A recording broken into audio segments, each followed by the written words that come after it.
কাজলগাঁৱত ইপিপিএলৰ সম্প্ৰীতিৰ পদযাত্ৰা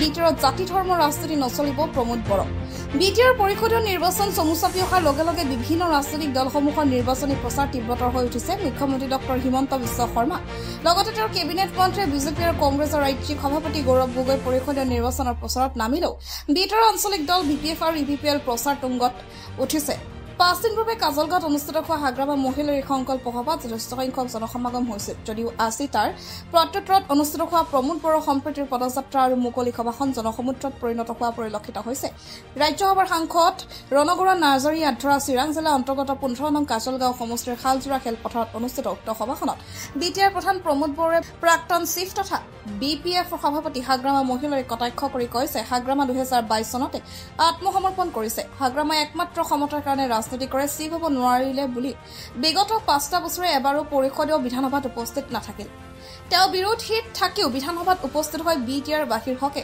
তথা নিজৰ সমষ্টিবাসীৰ হৈ মাত মাতিব পাৰিলেহেঁতেন কিন্তু এষাৰো মাত নামাতিলে ইয়াৰ বিপৰীতে ইপিপিএল দলে ৰাইজৰ সেৱা কৰিবলৈ সেই ৰাজনীতি কৰে বুলি প্ৰমোদ বড়োৱে কয় মুখ্য কাৰ্যবাহী সদস্য বড়োৱে ভাষণত আৰু কয় বিটিআৰত জাতি ধৰ্মৰ নামত ৰাজনীতি নচলিব বিটিআৰ 26টা জনগোষ্ঠীৰ 35 লক্ষ জনসাধাৰণক লগত লৈ ঐক্য সম্প্ৰীতিৰে আমি আগুৱাই যাব লাগিব আমাৰ শাসনকালত শান্তি ঘূৰি আহিছে আৰু এই শান্তি চিৰদিনৰ বাবে স্থায়ী কৰিব লাগিব ইতিমধ্যে 3,20,000টা পৰিয়ালক মাটিৰ সমস্যা সমাধান কৰিলৰ পিজিআৰ তথা ভিজিআৰতো বসবাস কৰা লোকক মাটি দিয়াৰ বাবে ব্যৱস্থা কৰি আছো এইবেলি ৰাইজৰ আশীৰ্বাদত আমি একক সংখ্যাগৰিষ্ঠৰে চৰকাৰ গঠন কৰিবলৈ গৈ আছো ইয়াৰ পূৰ্বে মন্ত্ৰী ইউজি ব্ৰহ্মৰ লগতে প্ৰাক্তন উপমুখ্য কাৰ্যবাহী সদস্য খাম্পা বৰগোহাঁইয়ে ভাষণ প্ৰদান কৰে সভাত বিধায়কদ্বয় লৰেন্স ইছলাৰী আৰু নিৰ্মল কুমাৰ ব্ৰহ্ম প্ৰাক্তন মন্ত্ৰী চন্দ্ৰন ব্ৰহ্ম এমচিএলএ মাধৱ চন্দ্ৰ চেত্ৰী ইউপিএলৰ সাধাৰণ সম্পাদক ৰাজু কুমাৰ নাৰ্জাৰী সহ কেইবাগৰাকীও দলীয় নেতৃবৃন্দ উপস্থিত থাকে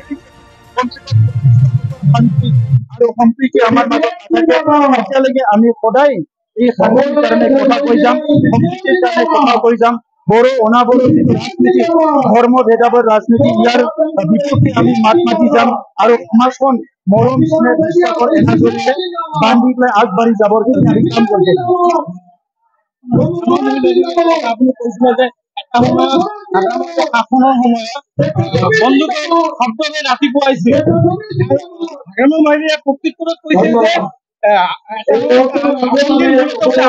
যে বন্ধুকৰ পাৰ্টি আপোনাৰ লগতে আছে হয় তো হাগ্ৰামা মহিলাৰী ডাঙৰীয়াই তেখেতেতো ৰামায়ণ যুগৰ মানুহ আছিলে মহাভাৰত যুগৰ মানুহ আছিলে তেখেতে সেই দাপৰ যুগৰ সত্য যুগৰ পৰা আহিছে গতিকে আজি হাগ্ৰামা মহিলাৰী ডাঙৰীয়া এনেকুৱা কথা ক'ব পাৰে প্ৰমোদ বড়ো সংগ্ৰামটো সদায় সমৰ্থন কৰি আহিছে সংগ্ৰামৰ বিনিময়ত কোনোবা জাতি কোনোবা জনগোষ্ঠী কোনোবা অঞ্চল কোনোবা ৰাজ্যত কিবা যদি লাভ হয় এই সংগ্ৰামৰ লগত মই সদায় আছো কিন্তু তেখেতে আজিৰ এইবিলাক কথা ক'ব লাজ পাব লাগে মই সংগ্ৰামৰ সময়ত বিএলটি থাকোঁতে কিবা কৰিছে কোৱা নাই মই কিন্তু এটা সংগ্ৰাম আছিল তেখেতৰ চৰকাৰৰ সময়ত 2008-9-10ত 100তকৈ বেছি মানুহ কোল্ড ব্লাডেড মাৰ্ডাৰ হৈছে ইয়াৰ এনচাৰটো দিয়ক হাগ্ৰামা মহিলাৰ কেনেকৈ সেই মাৰ্ডাৰ এই তেখেতৰ কাৰ্যকালত 2008-ত 2012-ত 2014 বিভিন্ন সময়ত গোষ্ঠীগত সংঘৰ্ষ হৈছে ইয়াৰ আৰু ইয়াতকে ডাঙৰ কথা ডাঙৰ ৰাজনীতিক নেতা বুলি কয় 5টা বছৰ কিয় নাহিল একদিন ইয়াৰ জবাবটো দিয়ক ৰাইজে ৰখি আছে হাগ্ৰামাক জবাব দিব কিয় 5টা বছৰত এদিনো এছেম্বলিত আৰু এছেম্বলিত অহাটো যেন টাৰ্গেট নহয় উদ্দেশ্য নহয় কিয় তেখেতে ইলেকশ্যন খেলিছিল ইয়াৰ জবাবটো দিয়ক তেখেতে তাৰপিছত তেখেতে নিজকে জননেতা বুলি কওক তাৰপিছত তেখেতে নিজকে ৰাজনৈতিক নেতা বুলি ৰাজনৈতিক নেতা এজনে ইলেকশ্যন খেলি এছেম্বলিতে আহিবলৈ সাহস নাই তাৰপিছত আৰু সমাজক বিপিএফে এনেকুৱা এজন মানুহৰ পিছে ঘূৰি আছে যি মানুহজনে এছেম্বলিত আহি এছেম্বলিত বহিব সাহস নাই আপোনালোকৰ প্ৰাৰ্থিত্ব ঘোষণা কেতিয়া হ'ব সোনকালে কৰিম বেছি দিন নাই আমাৰ ৰেডি হৈ আছে কিন্তু আমি চাই আছো ইমানো আৰু কি দৌৰা-দৌৰি কৰিব লগা আছে ইলেকশ্যন হ'বই এইটো এটা উৎসৱ আমি ইলেকশ্যনত আদৰিবলৈ ৰখি আছো এইটো গণতন্ত্ৰৰ সবচে ডাঙৰ উৎসৱটোৱে হৈছে ইলেকশ্যন আৰু আমি আমাৰ নিচিনা ৰাজনীতি কৰা মানুহবিলাকৰ কাৰণে এই উৎসৱটো আদৰাটো আমাৰ সকলোৰে দায়িত্ব এতিয়া ভাৰতৰ গণতন্ত্ৰ বিশ্বৰ ভিতৰত সৰ্বশ্ৰেষ্ঠ গণতন্ত্ৰ মাদাৰ অফ ডেমক্ৰেসি বুলি আমাৰ প্ৰধানমন্ত্ৰী ডাঙৰীয়াই এইটো বিশ্বতে আজি স্থাপন কৰিবলৈ সক্ষম হৈছে গতিকে এনেকুৱা এটা সময়ত ইলেকশ্যন আহিলে ইয়াতে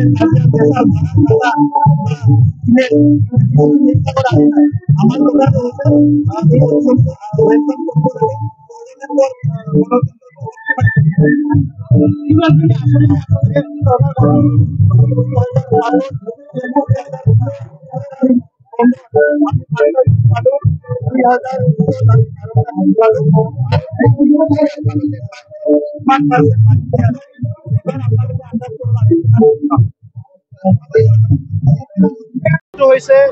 প্ৰায় 40 বছৰৰ পিছত বড়োলেণ্ডত 5টা বছৰ এনেকুৱা বছৰ পাইছে য'ত মানুহে শান্তি নিৰাপত্তা আৰু সমন্বয় পাবলৈ সক্ষম হৈছে।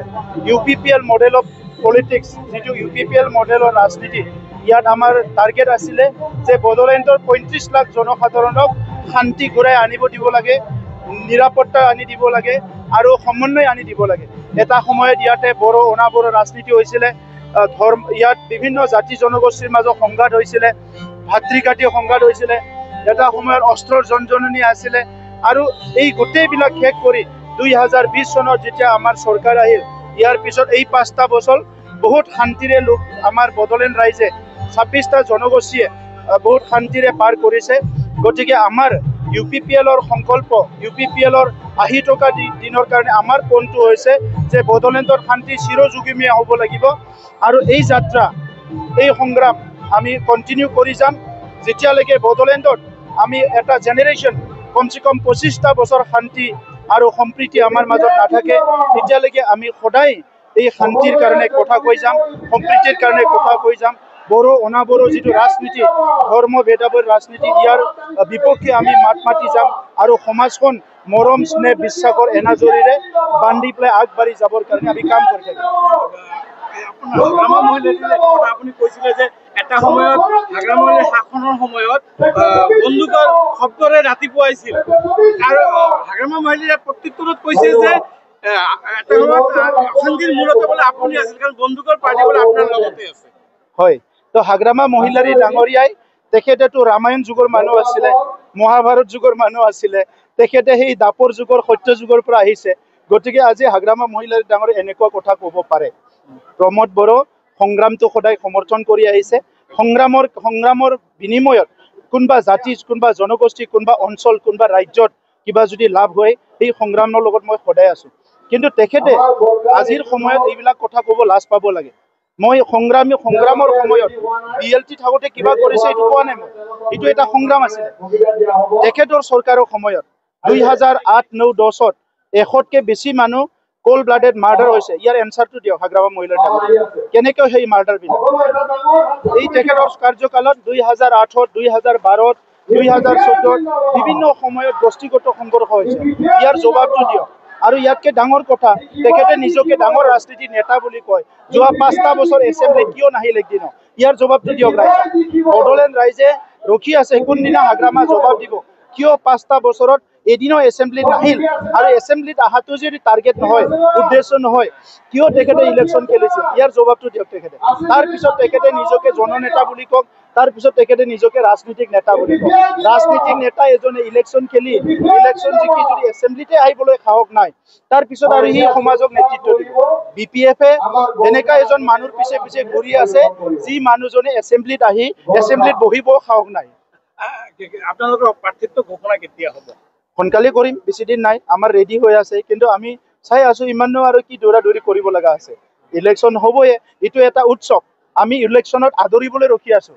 এইটো গণতন্ত্ৰৰ সবচে ডাঙৰ উৎসৱটোৱে হৈছে ইলেকশ্যন। আৰু আমাৰ নিচিনা ৰাজনীতি কৰা মানুহবিলাকৰ কাৰণে এই উৎসৱটো আদৰাটো আমাৰ সকলোৰে দায়িত্ব। এতিয়া ভাৰতৰ গণতন্ত্ৰ বিশ্বৰ ভিতৰত সৰ্বশ্ৰেষ্ঠ গণতন্ত্ৰ, মাদাৰ অফ ডেমক্ৰেচি বুলি আমাৰ প্ৰধানমন্ত্ৰী ডাঙৰীয়াই এইটো গোটেই বিশ্বতে আজি স্থাপন কৰিবলৈ সফল হৈছে। গতিকে এনেকুৱা এটা সময়ত ইলেকশ্যন আহিলে ইয়াতে কাজিয়া পেচাল মাৰা কাটা কিবা ডিবেট ক্ৰিটিচিজম এইবিলাকত আমি নাই। আমাৰ কথাটো হৈছে এই উৎসৱটো ৱেলকাম কৰিব লাগে, বড়োলেণ্ডৰ গণতন্ত্ৰটো শক্তিশালী কৰিব লাগে। কিমানখিনি আচলতে আপোনালোকে চৰকাৰ গঠন কৰিব বুলি ভাবে? 2007ত 2015ত আমি 7টা ছিট পালোঁ, 2020ত আমি 12টা ছিট পালোঁ। আৰু এইটো যদি আপোনালোকে চাই কিমান পাৰ্চেণ্ট বাঢ়ি যাই আছে, এইবাৰ আপোনালোকে আন্দাজ কৰক আমি কিমান ছিট পাম।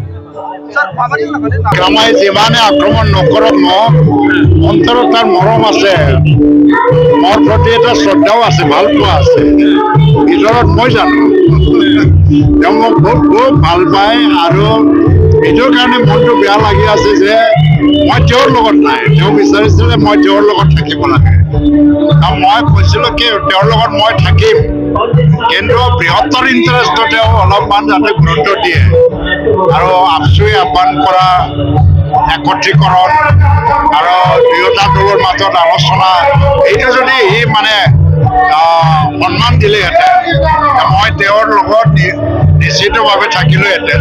আজি আমি দুয়োটা দল দুয়োটা বেলেগ বেলেগ পক্ষত আছোঁ, এইটো স্বাভাৱিক কথা। আগ্ৰামাই মোক সমালোচনা কৰিবই লাগিব, নহ'লে BPF জিকি নাথাকে বাচি নাথাকে। BPFক বচাবলৈ ইউজি ব্ৰহ্মক আক্ৰমণ কৰিব লাগিব, কিন্তু এইবুলি মই আগ্ৰামাই যি সুৰত আক্ৰমণ কৰে সেই সুৰত আগ্ৰামাক আক্ৰমণ কৰিব নোৱাৰোঁ, কাৰণ মোৰ এটা ষ্টেণ্ডাৰ্ড আছে, এটা মৰ্যাদা আছে। আৰু আগ্ৰামাই এটা সময়ত অস্ত্ৰ সংগ্ৰাম কৰি পেলাই BTC গঠন আৰু আজিৰ এই বড়ো সংগ্ৰামত যথেষ্ট ভূমিকা লৈছিলে, তাৰ কাৰণে মই সেই লেভেললৈকে যাব নোৱাৰোঁ। আগ্ৰামাই কৈছে যে আপুনি এটা অভিযোগ কৰিছিলে যে আগ্ৰামাৰ কাৰণে যিটো একত্ৰীকৰণ বা যিটো মিত্ৰতা কৰি আছিল BPF আৰু UPPL এইটো আপুনি কৈছে আগ্ৰামাই কোনো ধৰণৰ কিবা দিয়া নাই, সঁহাৰি দিয়া নাই, যাৰ কাৰণে এটা কথা কৈছে যে আজি যদি মিত্ৰতা কৰিবই লাগে তেনেহ'লে তেওঁলোকে NDA সংঘ এৰি আহক, তেতিয়াহ'লে মিত্ৰতা হ'ব। মই এইটোকে কৈছিলোঁ যে NDA এৰিব লাগে, শাসনৰ পৰা ওলাই আহিব লাগে, চব হৈ গ'লেহেঁতেন, কিন্তু তাৰ কাৰণে প্ৰাৰম্ভিক আলোচনাৰ প্ৰয়োজন আছে। আপচুৱে এইকাৰণে আমাক মাতিলে 16টা সংগঠনৰ সন্মুখত আমি আছামী হৈ পেলাই কৈফিয়ত দিছোঁ, এতিয়া আমাৰ মত আছেনে নাই। আমিতো স্পষ্টভাৱে প্ৰমোদ বড়োও কৈছে, ময়ো কৈছে যে আমাৰ মত আছে আৰু আলোচনাত আমি বহিম। এতিয়া 12 তাৰিখৰ ভিতৰত আগ্ৰামা মহিলাৰী আহিব লাগিছিলে, তেওঁ নাহিলে। এইটোৰ কাৰণে আপচুৱে যোৱাকালি এটা প্ৰেছ বিবৃতি দি পেলাই ক'ব লগা হ'ল যে একত্ৰীকৰণৰ প্ৰক্ৰিয়াটো আগ্ৰামাই সঁহাৰি নিদিয়াৰ কাৰণে আমি নোৱাৰিলোঁ। তেনে ক্ষেত্ৰত কাৰ দোষ? এতিয়া তেওঁ যদি বিচাৰে তেতিয়াহ'লে আলোচনাৰ মজিয়াত আহি পেলাই তেওঁ ক'ব লাগিছিল কি ফৰ্মুলাৰ আমি একত্ৰীকৰণ হওঁ, স্বত্ববিহীনভাৱে আলোচনাত বহিলে ভাল আছে। কিয়নো মই এই নিৰ্বাচনত মোক যাতে আগ্ৰামা সম্পৰ্কে আৰু প্ৰশ্ন নুসুধে, মই আপোনালোককে অনুৰোধ জনাম, কাৰণ আগ্ৰামাৰ মানে কথাৰ উত্তৰ দিবৰ কাৰণে ৰাজনীতি কৰা নাই মই। আৰু এই নিৰ্বাচনত UPPL অকলে একক সংখ্যাগৰিষ্ঠতা লৈ পেলাই চৰকাৰ গঠন কৰিবৰ কাৰণে আমি আহিছোঁ। আজি আমি কাজলগাঁৱত যিটো এটা সমদল উলিয়ালোঁ, তাত হেজাৰ হেজাৰ মানুহৰ অংশগ্ৰহণ দেখি পেলাই আপোনালোকে হয়তো নিশ্চয় এইটো অনুমান কৰিব পাৰিছে জনস্ৰোত আৰু জন অভিমতটো কোনফালে গৈ আছে। এতিয়া পৰিৱৰ্তন আমি আনিলোঁ 2020 চনত, আৰু এই পৰিৱৰ্তনটো সকলো পৰ্যায়ত লৈ যাবৰ কাৰণে শিক্ষা, কৃষিখণ্ড, প্ৰশাসন আৰু সকলো দিশত লৈ যাবৰ কাৰণে আকৌ 5 বছৰৰ কাৰণে UPPL দলক যে প্ৰমোদ বড়োৰ নেতৃত্বত আকৌ চলাবলৈ দিব ৰাইজে, কাৰণ BPF ফেক্টৰ নহয়, কংগ্ৰেছটো একেবাৰে ফেক্টৰে নহয়। তেওঁলোকে খাতা খুলিব বিচাৰিছে, আহক, মই ৱেলকাম জনাইছোঁ। গৌৰৱ গগৈকো মানে তেওঁ এজন খুব মানে হিট নেতা অসমৰ, এবাৰ মই চকুৰে চোৱাৰ ইচ্ছা আছে, কিন্তু লগ নাপাম নহয়। আৰু কিন্তু BJPৰ যিটো আগ্ৰাসন বুলি কৈ আছে, এইটো লৈ পেলাই UPPL মুঠেই শংকিত নহয়, কাৰণ বাস্তৱ কথাত BJPয়ে BTC দখল কৰিব নোৱাৰে, আজিৰ দিনত নোৱাৰে। কালি কি হয় ক'ব নোৱাৰোঁ মই, কিন্তু আজিৰ দিনত BJPয়ে BTCত চৰকাৰ গঠন কৰিব পৰা কোনো সাংগঠনিক ভিত্তিও নাই আৰু ক্ষমতাও নাই। এইকাৰণে UPPLে এই 5 বছৰত আকৌ 5 বছৰ নিৰ্বাচনত আমি জয়ী হৈ পেলাই BTCখন শাসন কৰিম, ৰাইজৰ জনগণৰ ৰাইজক সেৱা কৰিবৰ কাৰণে আমি আগবাঢ়িছোঁ।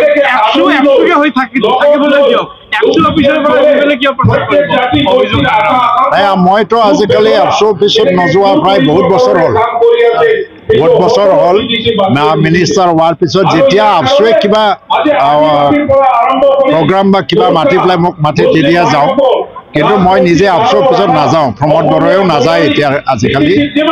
আৰু আবছুটো আবছু হিচাপে আমি থাকিবলৈ দি আছোঁ।